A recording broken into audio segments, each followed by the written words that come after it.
à 11 heures. Comment éviter d'être contaminé par le coronavirus? Lavez-vous régulièrement les mains à l'eau et au savon, tant la paume que le dos, mais aussi entre les doigts. Et comptez entre 40 et 60 secondes par lavage. Toussez ou éternuez dans le pli de votre coude. Utilisez toujours des mouchoirs en papier et jetez-les dans une poubelle fermée. Si vous êtes malade, surtout, restez chez vous. Évitez de vous toucher le visage, en particulier le nez et la bouche, avec les mains. Évitez aussi les contacts rapprochés et évitez les poignées de main. Vous pensez être infecté par le coronavirus? Consultez votre médecin par téléphone. Ne vous rendez pas à la consultation du médecin traitant ni aux urgences sans son indication. Prenez soin de vous, mais aussi des autres. Plus d'informations sur info-coronavirus.be ou appelez le numéro gratuit 0800 14 689. Om 11 uur start de persconferentie.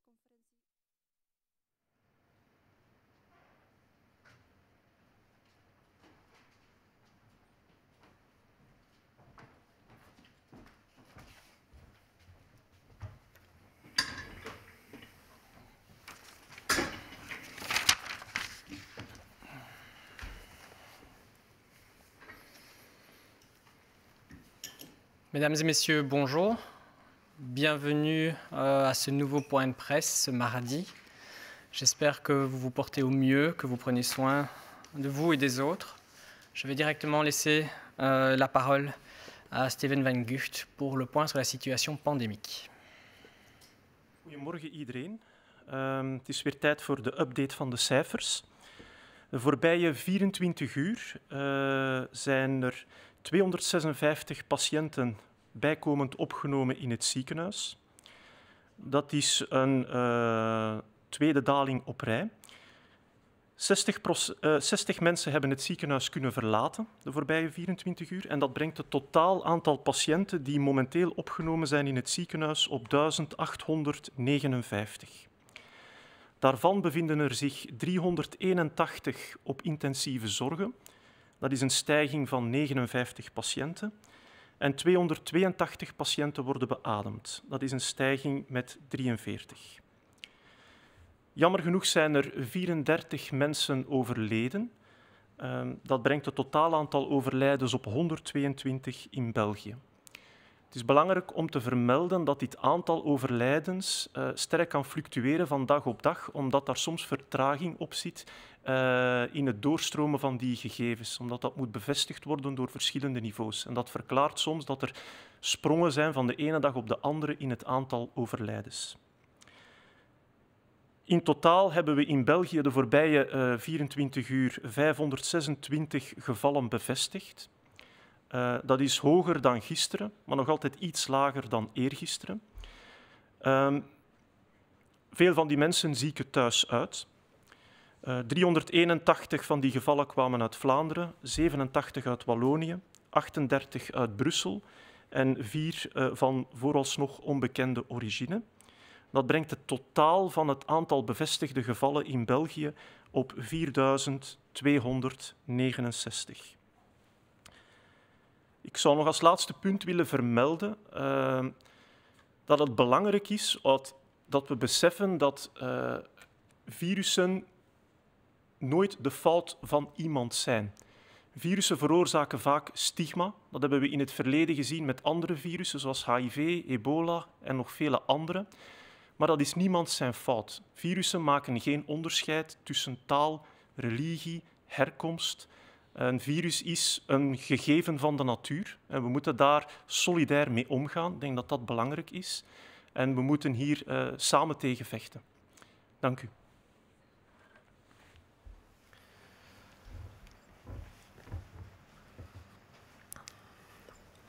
Bonjour à tous, goedemorgen iedereen. Nous faisons le point aujourd'hui pour la situation d'hier, donc du 23 mars. Hier, 256 personnes ont été admises à l'hôpital, portant le nombre de personnes hospitalisées actuellement à 1859. Parmi celles-ci, 381 personnes sont aux soins intensifs, donc 242 doivent être ventilées. Depuis le 13 mars, 410 personnes ont pu quitter l'hôpital. Aujourd'hui, nous déplorons également 34 décès, portant le nombre total de personnes décédées à 122. Il faut savoir que certains de ces décès peuvent avoir été notifiés avec un peu de retard et donc peuvent être liés à la situation de jours précédents, car un certain nombre de confirmations doivent toujours avoir lieu.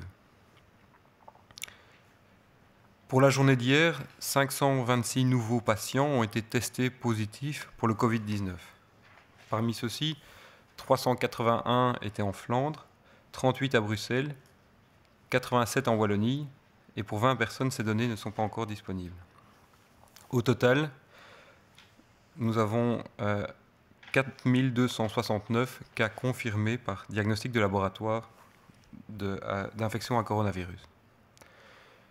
Nous voudrions, avec Steven, aujourd'hui faire un point important sur le fait que l'infection à coronavirus, comme à d'autres virus, par exemple, on a parlé du HIV, de Ebola, crée de la stigmatisation, parfois entre des communautés, crée aussi de l'angoisse.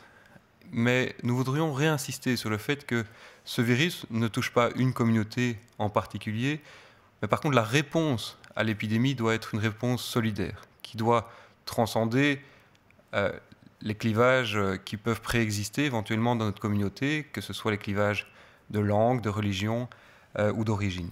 Et donc nous demandons à chacun de continuer de façon solidaire à se protéger soi-même, à protéger les autres, en respectant les mesures et en évitant de propager des messages qui pourraient altérer la qualité de notre réponse à cette épidémie en créant des clivages.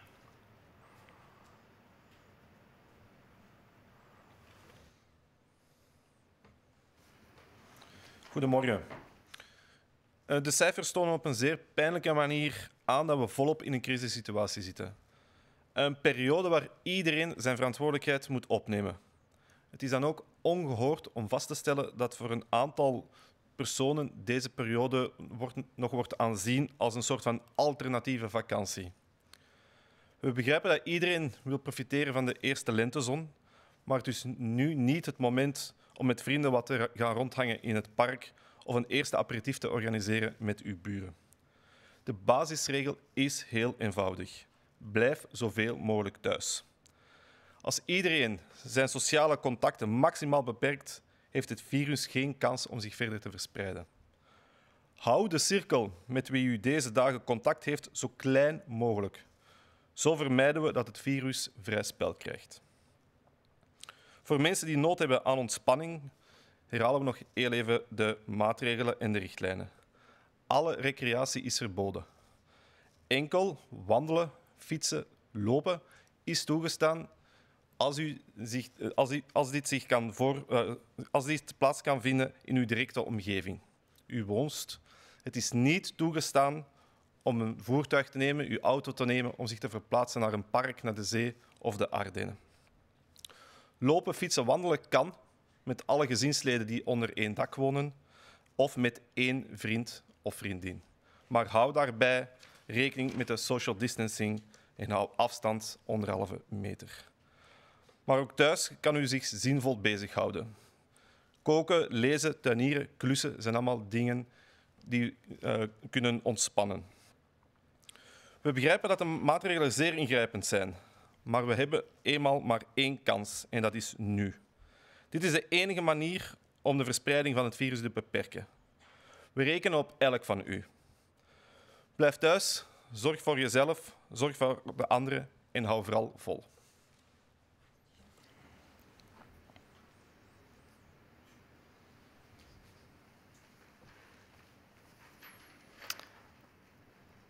Les chiffres qui nous ont été présentés à l'instant nous démontrent malheureusement d'une manière très pénible que nous sommes aujourd'hui en pleine dans cette situation d'urgence, en pleine dans la pandémie. Au-delà des chiffres, ce sont des hommes et des femmes et je voudrais à nouveau apporter tout notre soutien aux proches de ces personnes qui sont malheureusement décédées ces dernières heures.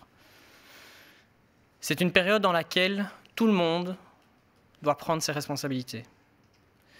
Il est encore incompréhensible et inacceptable que certaines personnes ne comprennent pas ces mesures et prennent cette situation comme une sorte de vacances alternatives.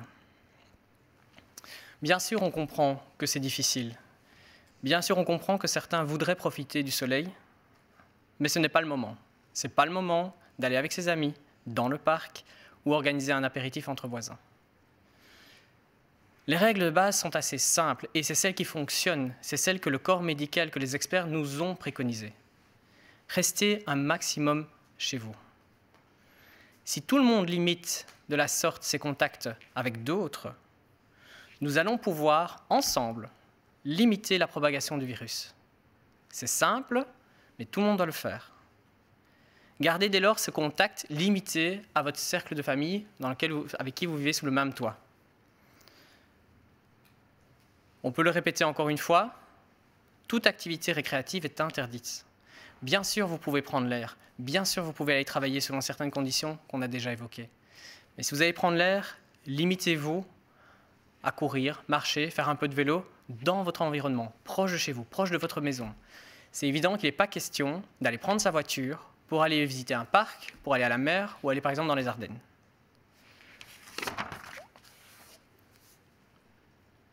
On le répète, c'est ensemble qu'on peut y arriver.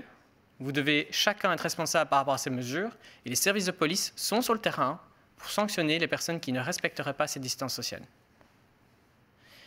Mais quand vous êtes à la maison, vous pouvez faire énormément de choses. On vous l'a dit, prenez soin de vous, restez en contact avec les autres, occupez-vous, cuisinez, lisez, faites du jardinage, faites des bricolages. C'est le moment vraiment de prendre vos responsabilités et de rester calmement chez vous. On comprend bien sûr que c'est difficile, mais on n'a qu'une chance maintenant d'agir parce qu'on est aujourd'hui au cœur de cette pandémie.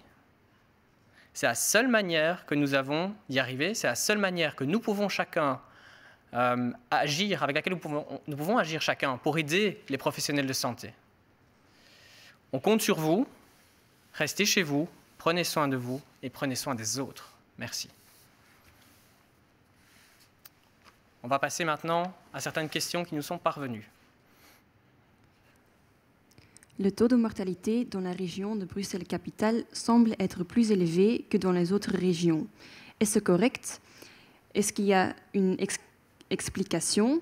Y a-t-il une mortalité accrue chez les jeunes à Bruxelles? Donc, cette question vient probablement du fait que parmi les données qui ont été rendues disponibles hier, on avait vu une proportion significative de décès qui avaient eu lieu à Bruxelles. C'est un chiffre d'une journée sur l'ensemble des données que l'on a. Ce n'est pas une tendance que l'on observe. D'ailleurs, aujourd'hui, Bruxelles n'est plus surreprésenté en comparaison avec hier. Et donc, c'est évidemment quelque chose que nous suivons de près. Chaque hôpital, chaque région est suivie avec attention, mais nous n'avons pas d'argument aujourd'hui pour dire qu'une région serait plus sursaturée qu'une autre. C'est évidemment quelque chose qu'on suit. Par rapport à la question de est-ce que les jeunes à Bruxelles sont plus à risque que d'autres, mais tous les jeunes sont concernés par ce virus. Une partie d'entre eux, une minorité, va développer des formes sévères, mais ce n'est pas lié à un phénomène bruxellois, c'est un phénomène que l'on rencontre partout. Et donc c'est de nouveau un message pour les jeunes en disant « mais ça nous concerne également ».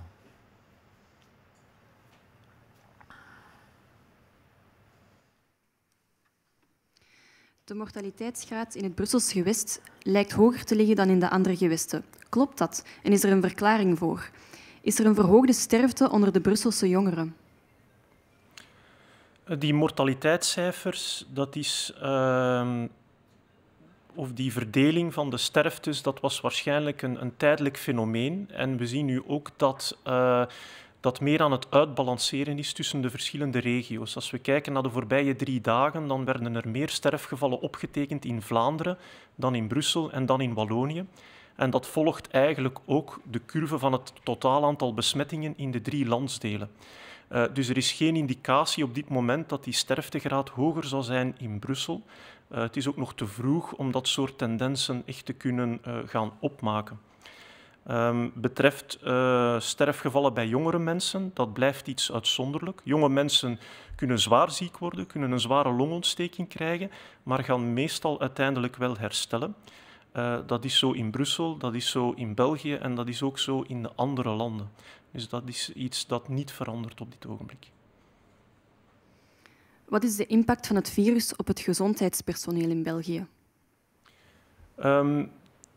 Er zijn zeker gevallen bekend van infecties bij gezondheidswerkers. Er zijn wat preliminaire analyses gedaan waaruit blijkt dat ongeveer 4% van de besmettingen vastgesteld werden bij iemand die een gezondheidsberoep uitoefent. We weten daarbij niet noodzakelijk dat dat gelieerd is aan het beroep. Dat kan ook op een andere manier verworven zijn. Heel veel mensen in ons land zijn werkzaam in de beroepssector. Dus die gegevens gaan zeker nog meer geanalyseerd worden in de toekomst.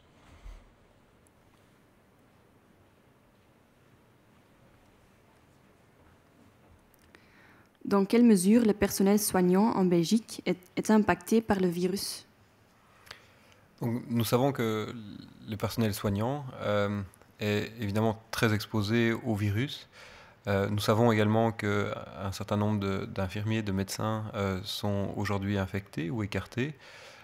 Une analyse préliminaire nous a montré que 4% des cas d'infection confirmés au laboratoire concernaient des personnes qui travaillent dans le secteur des soins. Et donc, c'est un élément qu'on continue à suivre avec attention. Et donc, nous ferons le suivi.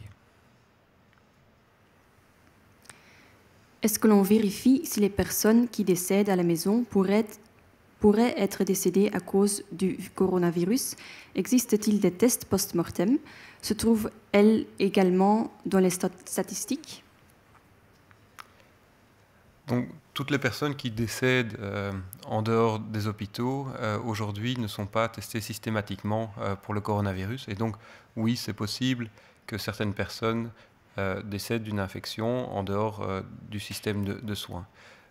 C'est un élément que nous prenons en considération et il y aura des efforts supplémentaires pour estimer l'impact du virus aussi en dehors du système de soins.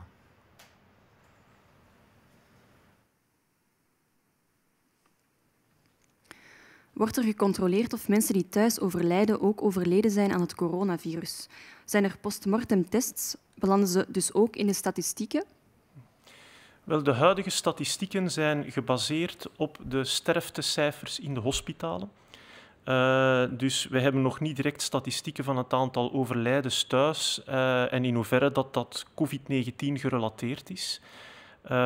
Het is theoretisch mogelijk om postmortem een test uit te voeren om te bekijken of iemand al dan niet besmet was met het virus. Maar de statistieken momenteel zijn gebaseerd op die van de hospitalen. Gisteren meldde u dat er een tekort was aan beschermende en wegwerpapparatuur in de ziekenhuizen, behalve de maskers. Wat wordt er gedaan om dat op te lossen? Wel, er is een risico op tekort. Dat is nog een verschil met er is een tekort. Er is een werkgroep opgericht die zich daarmee bezighoudt om te bekijken welke benodigdheden mogelijk kritiek zijn en hoe dat we kunnen voor zorgen dat daar voorraden van aangelegd worden, dat die toevoer gegarandeerd is. Dus daar zijn verschillende mensen heel hard mee bezig om te zorgen dat België goed bevoorraad wordt en dat er geen acute tekorten ontstaan.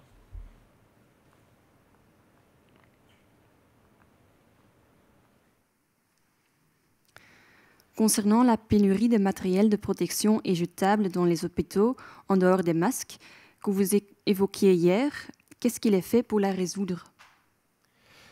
Donc, premièrement, il faut faire une distinction entre le risque de pénurie, qui existe bien, et la pénurie. Et donc, il y a aujourd'hui en Belgique un groupe de travail extrêmement actif qui prend toutes les initiatives pour prendre un état des lieux de la situation en continu par rapport à tout ce matériel critique et stratégique, et pour répondre et réaliser tout l'aspect de commande et d'approvisionnement, de distribution. Et donc ce groupe est extrêmement actif et de nombreuses personnes travaillent jour et nuit dans ce sens. La Belgique compte-t-elle utiliser des tests sérologiques pour détecter des personnes immunisées dans sa stratégie de gestion de l'épidémie? Donc, mis à part les tests de biologie moléculaire qui sont les plus performants pour faire le diagnostic, et ce sont ceux que nous utilisons en Belgique, il y a d'autres approches possibles pour faire le diagnostic d'une infection à Covid-19. Une des stratégies que nous évaluons de façon très sérieuse, c'est la détection du virus par méthode immunologique, par détection des antigènes. Et donc là-dessus, nous avons les premiers résultats d'études réalisées en Belgique et nous les regardons pour évaluer comment nous pourrons l'utiliser très prochainement dans notre système de soins. D'autres types de tests de type immunologique sont également disponibles sur le marché, viennent d'énormément d'endroits. Ils visent à détecter l'immunité contre le virus. On sait que cette approche pour faire le diagnostic n'est pas aussi performante que les autres. Et donc ce n'est pas quelque chose que nous recommandons aujourd'hui. Par contre, si la littérature nous confirme, si les études qu'on va faire en Belgique nous confirment qu'il y a une utilité complémentaire, ce sera évidemment immédiatement coopté dans notre système de surveillance.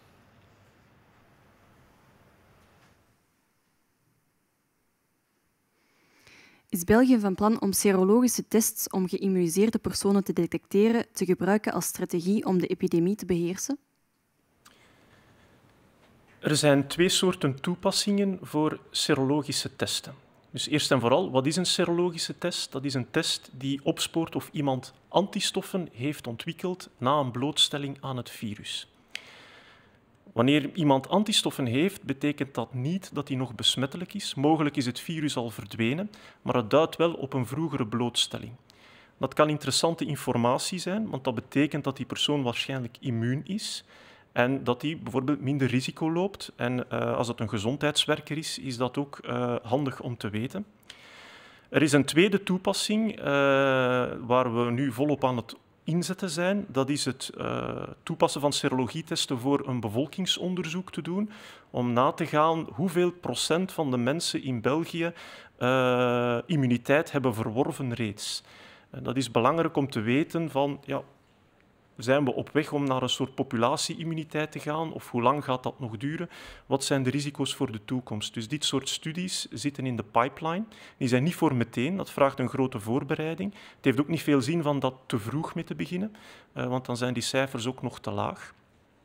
Wanneer het gaat voor de toepassing van die testen voor diagnostiek, is dat iets gecompliceerder. Het is mogelijk dat iemand geïnfecteerd is en in een vroeg stadium van de infectie heel besmettelijk is, maar dat die serologietesten compleet negatief blijven. Die gaan pas later positief worden.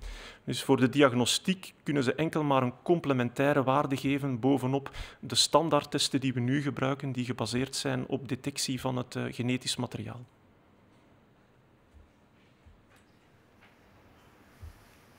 Alors, merci à tous. Merci d'avoir suivi ce point de presse quotidien. On se retrouve demain à 11 h. Et comme les virologues vous l'ont dit, ce virus n'a pas d'âge, n'a pas de langue, n'a pas de spiritualité ni de sexualité. Alors, faites tous très attention, suivez les consignes, propagez l'information et pas le virus. Merci.